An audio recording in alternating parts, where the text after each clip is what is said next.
Hello বন্ধুরা, আজকে তোমাদের সঙ্গে আমি শেয়ার করব ঈদের দিনের সারাদিনের একটা সুন্দর ব্লগ। আসলে ব্লগটা আমি আগেই শেয়ার করতে চেয়েছিলাম, কিন্তু আমার ফোনের কিছু সমস্যার কারণে শেয়ার করতে পারিনি। তো সকাল সকাল চলো ঘুম থেকে উঠে আমি যা যা করলাম, সকালবেলা নাস্তা পানি শেষ করে ছেলে এবং হাজব্যান্ডকে রেডি করে তারা চলে গেল মাঠে।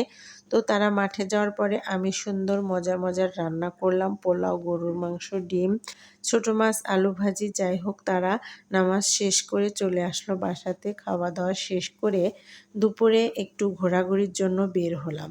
তো আসলে ঈদের দিনের ওয়েদারটা কিন্তু খুবই ভালো ছিল। সকালবেলা একটু আল্লাহর রহমতের বৃষ্টি পড়েছিল, সারাদিনটা মোটামুটি ভালো কেটেছে আলহামদুলিল্লাহ।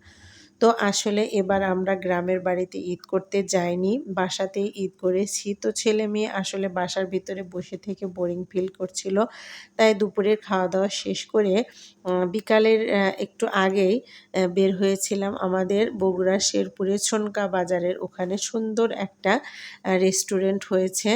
তো সেখানে গিয়েছিলাম, নাবিল হোটেল অ্যান্ড রেস্টুরেন্ট। তো অনেক দিন আগেই হয়েছে, আমাদের এখনও যাওয়া হয়নি, তাই ভাবলাম ছেলে মেয়েকে নিয়ে একটু ওখানেই যাই। তো তারা অনেক কিছুই খেতে চাইলো, খাবে পিৎজা মূলত।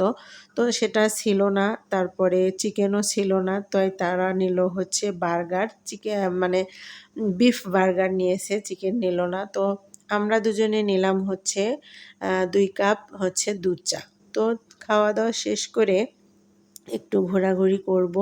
তো সুন্দর মনোরম পরিবেশ ছিল ঈদের দিন, যদিও তারপরে মোটামুটি অনেক ভিড়ই ছিল, অনেক গাড়ি থেকে অনেক লোকজনও নামছে।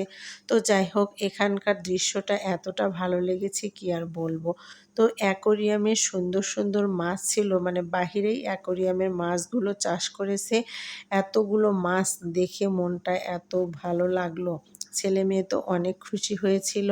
তো তোমাদের ভাইয়া হাতে করে ধনিয়া সস নিয়ে গিয়েছিল খাওয়ার সময়, তো একটু ছিটে দিয়েছে। দেখো এত সুন্দর মাছগুলো একত্রে হয়ে খুবই আনন্দ করে খাচ্ছে। আমরাও অনেক মজা করলাম, আনন্দ করলাম, লোকজন সবাই ভিড় করে দেখছিল আর কি। যাই হোক, তো সবাই সুন্দর ঈদের দিনে ঘোরাঘুরি করছে, তো দেখে খুব ভালো লাগলো। তো সেখান থেকে ঘোরাঘুরি শেষ করে আমরা একটু দাওয়াতে যাব, অনেক বারবার তারা ফোন দিচ্ছে। যাব আমার চাচার বাসাতে বেড়াতে, তারা ঈদের আগে থেকে আমাদেরকে দাওয়াত করেছে। তো এই তো ঘোরাঘুরি শেষ করে সেখান থেকে বের হলাম। দেখো অনেক লোকজনের ভিড় ছিল, তারাও ছবি তুলছে, ভিডিও করছে। তো মোটামুটি আলহামদুলিল্লাহ ঘোরাঘুরি শেষ করে চলে গিয়েছিলাম চাচার বাসাতে। চাচার বাসাতে গিয়ে হালকা নাস্তা পানি শেষ করে ছাদে একটু ঘোরাঘুরি করলাম, ভিডিও করলাম, ছবি তুললাম চাচাতো ভাইয়ের সঙ্গে। তো খুব মজা হলো, আনন্দ হলো, ছেলে মেয়ে এবং আমরা সবাই মিলে খুব আনন্দ করলাম। আসলে নিজের আত্মীয় স্বজন আপনজন এক জায়গায় হলে কিন্তু অনেক গল্প, অনেক আড্ডা হয়। তো দেখো চাচি অনেক রকমের আয়োজন করেছে, রোস্ট, পোলাও, গরুর মাংস, দই, মিষ্টি, ভাজি, আরও অন্য কিছু তো আছেই। তো আমার ভিডিওটা তোমাদের কাছে কেমন লাগলো অবশ্যই কিন্তু আমাকে কমেন্টে জানাবে।